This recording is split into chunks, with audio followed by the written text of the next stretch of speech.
আরও একটি নতুন ব্লগে আপনাদের স্বাগত জানাই। সকাল সকাল এই গিফটটা পেয়েছি। এখানে আছে একটা লেস, এখানে আছে একটা ডেয়ারি মিল্ক, আর তার সঙ্গে এই সুন্দর হারটা।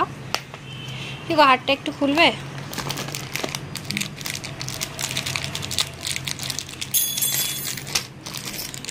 এই যে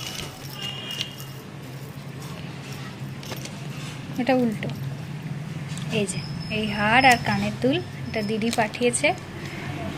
কেন পাঠিয়েছে সেটা ক্রমশ প্রকাশ্য। আর তার সাথে এখানে আছে মিষ্টি, এখানে অনেকগুলো মিষ্টি ছিল, খেয়ে এখন এই কটা পড়ে আছে। আজকে জেঠু পাঠিয়েছে মিষ্টিটা, আর সঙ্গে দইও পাঠিয়েছে। তো চলুন, আর আজকে কি কি রান্না হয়েছে চলুন দেখিয়ে দিই। প্রথমে এখানে আছে হচ্ছে, দাঁড়ান লাইটটা জ্বালাই। এখানে আছে চিচিঙ্গে ভাজা, এখানে মাছের ঝাল, মা বাবাকে খেতে দিয়ে দিয়েছে, ওই জন্য একটা পড়ে আছে, আমি তো মাছ খাই না, ওটাই। এখানে আছে ডাল, এখানে আছে পেঁয়াজ দিয়ে কলমি শাক ভাজা, আর এখানে আছে মাছের ডিমের বড়া, আর ভাত আছে। এই হচ্ছে আজকের রান্না। আর এটা হচ্ছে দই, এটা জেঠু পাঠিয়েছে, মিষ্টি আর দই।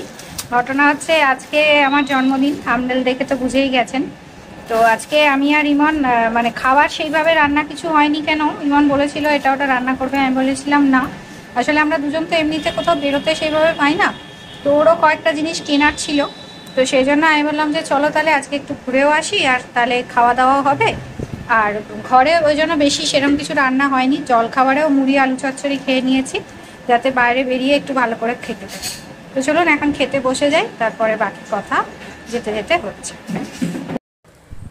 আমরা এখন বেরিয়ে পড়েছি টোটো করে, খাওয়া দাওয়া হয়ে গেছে, এখন বাস ধরবো। ধরে আজকে ইচ্ছে আছে প্রথম একটুখানি পার্ক স্ট্রিট যাব। পার্ক স্ট্রিটে যাওয়ার কারণ হচ্ছে ওখানকার বাজার কলকাতার বেশ কালেকশানগুলো ভালো। আমার জামা কিনতে নয়, ইমনের জামা কিনতে। এখন ওকে নিয়ে যাওয়াটাই খুব প্রবলেম, যেহেতু ও সারাদিনে ব্যস্তই থাকে বেশিরভাগ সময়। ফলে সময় কতটা পায় বা পাবে এই হিসাবেই এখন থেকেই ওর পুজোর অনেক কিছু মানে লোকে টাকা পয়সা দিয়েছিল আগের বছরেরও, এবছরও সেগুলো কিছু আছে, প্লাস ওর নিজেরও কিছু কেনা দরকার। আর জামা কাপড় কিনতে ওর খুব অনীহা, তো সেই কারণেই আজকে বেরিয়ে পড়েছি ছুটির দিনে। আমাকেও বলছিল যে তোমার জন্মদিন তুমি কিছু কিনবে না, আছে যে আমার কেনাটা দরকার নেই, কারণ আমার মোটামুটি যা আছে অনেক আছে, তোমারও আছে, কিন্তু তোমার নতুন কিছু জামা কাপড় দরকার। তো সেই হিসাবেই যাচ্ছি। এবং বাজার কলকাতার এই পার্ক স্ট্রিটের যে মানে আউটলেটটা, এটা আমার খুব ভালো লাগে, কেননা এখানকার কালেকশান আমার খুব ভালো লাগে। বাকি জায়গাকার যে মানে আউটলেটগুলো, সেখানকার কালেকশান আমার মনে হয় না অতটা ভালো। তো এখানে এসে গেছি, মোটামুটি এবার জামা কাপড় বাছাবাছির কাজ চলছে। প্রথমে কয়েকটা জিন্সের প্যান্ট নিয়ে নেবো ওর জন্য, কারণ ও সারা বছর এখন প্রায় এগুলোই ইউজ করে। ছিটের তৈরি করা প্যান্ট মানে প্রায় 4-5 বছর হলো বোধহয় তৈরিই করায়নি। 15ই আগস্ট উপলক্ষে একটা বড় মানে সেল চলছে, কালেকশানও বেশ ভালো আছে, এবং জিনিস অনুযায়ী দামগুলোও বেশ কোয়ালিটি বেশ ভালো। এদিকে লেডিস, কিডস এবং জেন্টস সব রকম ওয়্যার রয়েছে। তো আমি একটুখানি ওই বাচ্চা মানে ছেলেদের জামা কাপড় দেখছিলাম, দু একজনের নেওয়ার আছে, সেগুলোও ভাবছি একবারে পুজোরগুলো কিনে নেব। তো কেনাকাটা হয়ে গেছে, কেনাকাটা হওয়ার পর এবারে ঠিক ওই বাজার কলকাতার উল্টো দিকেই একটা স্যান্ডউইচের দোকান, সেখানে এসেছি। তো কী স্যান্ডউইচ খাবো, তারপর মনে হলো ভেজ, এগ, চিকেন, চিজ সব মিলিয়ে যেটা একদম ওদের সবচেয়ে বড়, যেটা সবচেয়ে স্পেশাল, 110 টাকা দাম দিয়েছে। তো এই যে স্যান্ডউইচ গাইস, এদের স্যান্ডউইচটা আমার খুব ভালো লাগে, তো সেই কারণে ওইটাই অর্ডার দিয়েছি। মানে একজনের পক্ষে খাওয়াটা খুব মুশকিল, দেখতেই পাচ্ছেন কতখানি করে সব জিনিসপত্র দিচ্ছে। প্রথমে কর্ন, তারপর ক্রিম, তার মাংস দিয়ে দিয়েছে, ডিমটা এই যে দেবে এখানে স্লাইস করছে, এবং চিজ, মেয়োনিজ, তারপর মাখন, এগুলো তো পুরো একদম ঢেলে ঢেলে দিয়েছে। বেশ ভালো হবেই বলে মনে হচ্ছে। তো আমি এই জন্য একটুখানি ভিডিও করে রাখছি, বেশ দেখতেও ভালো লাগছে। মানে সব রকমই আছে, ভেজিটেবলসও আছে। ভেজিটেবলসের মধ্যে দেখলাম গাজর আছে, কর্ন আছে, ক্যাপসিকাম আছে, আর তার সঙ্গে চিকেনের একটা মানে টাইপের করা আছে, প্রিপারেশন করা আছে, সেটা দিল। তারপর ডিম দিল, ডিমের পর তারপরে চিজ দিল, চিজ দিয়ে মেয়োনিজও দিয়েছে, এবং আমুল বাটারও দিয়েছে। এবার এই যে বড় চিজ একটা দিয়ে দিচ্ছে, আমুলের চিজ, এবং কোয়ালিটিগুলোও খুব ভালো, মানে আমুলের জিনিসই সব দেখলাম ব্যবহার করলো। এরপর এইখানে গ্রিল করতে দিয়ে দিচ্ছে। তো চলুন মোটামুটি এটার পর খাবো। এই যে হয়েও গেছে, এখানে সুন্দর করে 4টে ভাগ করে কেটে দিচ্ছে, দেখতেই পাচ্ছেন বেশ বড় জিনিসটা কিন্তু, মানে পাউরুটিগুলো বেশ বড় সাইজের, মানে একজনের পক্ষে গোটা খাওয়া, মানে বিশেষ করে আমার মতন যারা আছেন প্রচুর খান আর কি, আমিও তো প্রচুর খাই, তো তাদের পক্ষে কিন্তু বেশ মুশকিল। খানিকটা চিপস আর খানিকটা সস দিয়ে দিল, এই মোটামুটি। কেমন লাগছে খেতে? কোন ধরনের বলতে পারবি, ভালো লাগে এবং কোয়ালিটিটা খুব ভালো। খাও,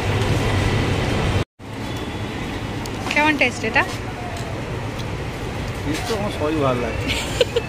এটা আমি ছোটবেলা থেকে এসে এই মোমোটা খেতাম বাজার কলকাতা এলে। আমার যেটা খাই এইটা আমার মেন দেখা, এটাও দেখছি খুব ভালো। ভালো স্যুপটা। কটা ছিল? 5টা ছিল। 5টা 70 টাকা দাম নিয়েছে।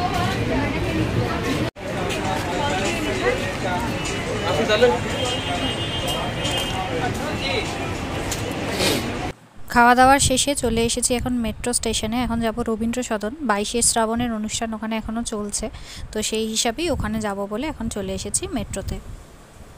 পরবর্তীতে প্রস্তুত থাকার জন্য অনুরোধ করছি বাচিক শিল্পী কৃষ্ণা জানা। এখন কবিতার উচ্চারণে শিল্পী আকাশ দত্ত।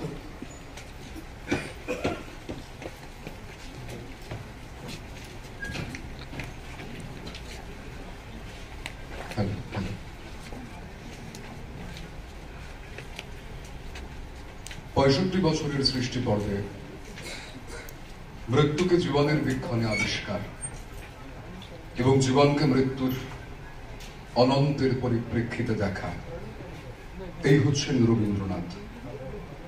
মরণ মিলন। অত চুপি চুপি কেন কথা কও, ওগো মরণ হেমর মরণ, অতি ধীরে সে কেন চেয়ে রও, ওগো একই প্রণয়েরই ধরন। যবে সন্ধ্যা বেলায় ফুলদল পড়ে ক্লান্ত বৃন্তে নমিয়া, যবে ফিরে আসে গোঠে গাভী দল সারাদিন মান মাঠে ভ্রমিয়া, তুমি পাশে আসি বস অচপল, ওগো অতি মৃদু গতি চরণ, আমি বুঝি না যে কি যে কথা কও, ওগো মরণ হেমর মরণ। হায় এমনি করে কি ওগো চোর, ওগো মরণ হেমর মরণ, চোখে বিছাইয়া দিবে ঘুম ঘোর, করে হৃদি তলে অবতরণ।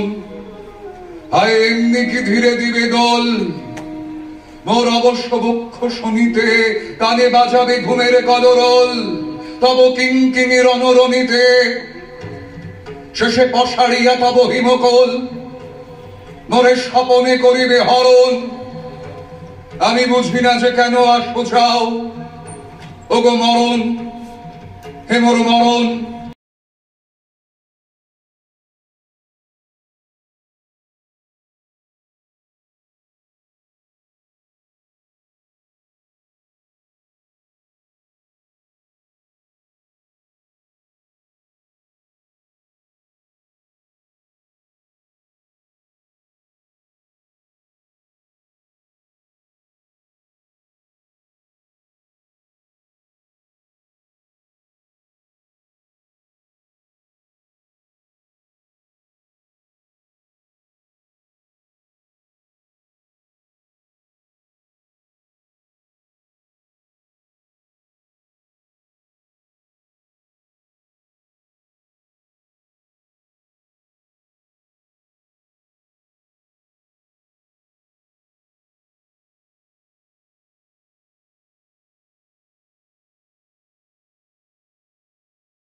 ছিলাম শিশির মঞ্চে। শিশির মঞ্চে অনেকগুলো প্রোগ্রাম দেখার পর এবার বাকি জায়গাগুলো ঘুরে দেখব, সেই কারণে চলে এসেছি।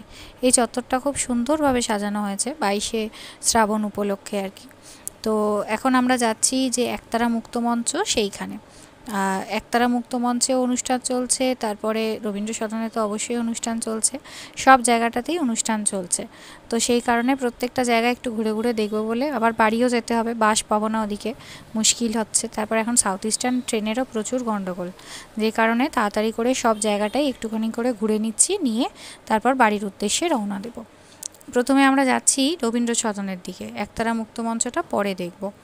তো সেই কারণে হাঁটতে শুরু করেছি। পুরো জায়গাটাতেই খুব সুন্দর করে সাজিয়েছে, এবং আজকে যেহেতু রবিবারের দিন, যে সেই কারণে প্রচুর মানুষের ভিড়ও রয়েছে, কেননা অন্য উইকলি ডেজে সমস্যা হচ্ছে, সবাইকারই কাজকর্ম থাকে।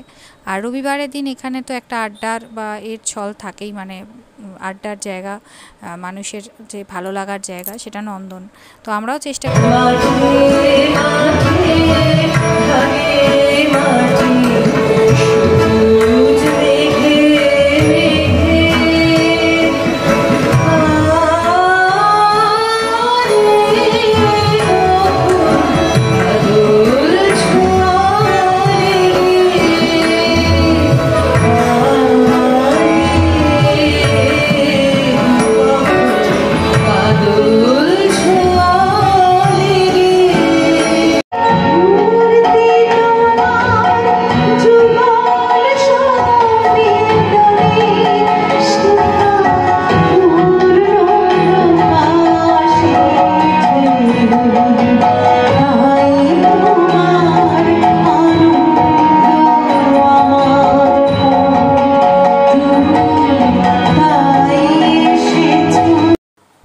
প্রথমে একতারা মুক্ত মঞ্চটাই ঢুকেছিলাম, তারপরে এই রবীন্দ্র সদনে গিয়েছিলাম। রবীন্দ্র সদন থেকে এবারে বেরিয়ে এসে একটু বাইরেটা বসেছি, এবারে বাড়ি যাওয়ার পালা। একটুখানি রেস্ট নিয়ে এখানে ঝর্ণা টর্ণা দেখে তারপরে বাড়ি যাব।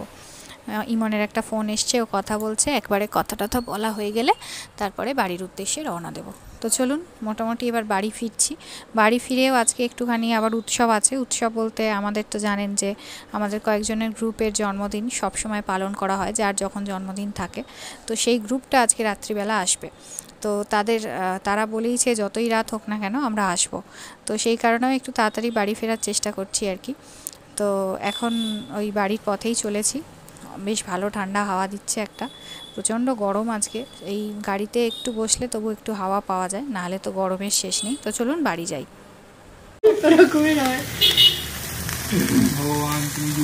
এটা হচ্ছে ফ্রিজে রাখার পরেও জ্বলছে।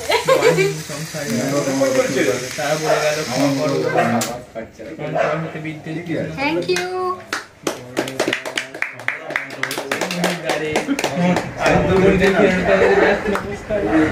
তো কি হঠাৎ কবিতা বলার ইচ্ছা হলো নাকি? ছাত্র মন্ত এবার কাটো। আগে কোনটা কাটবি? এখানটাই কাটি। দিদি কাটা, এখন দিদি চলছে। চলো। Happy birthday.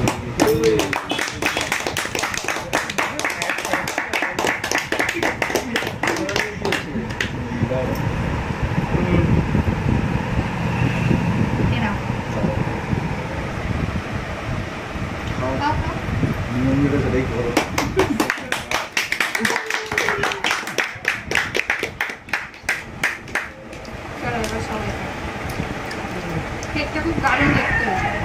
আজকে বিএফটি এর অ্যাওয়ার্ড ছিল তো, দিয়েছিলি? আমাদের মানে কোম্পানি স্পন্সর ছিল দিবা, মিস করছি তোকে। Bengali film and television. না সত্যি খুব মিস করছি। জিএ কোথায় বলো না?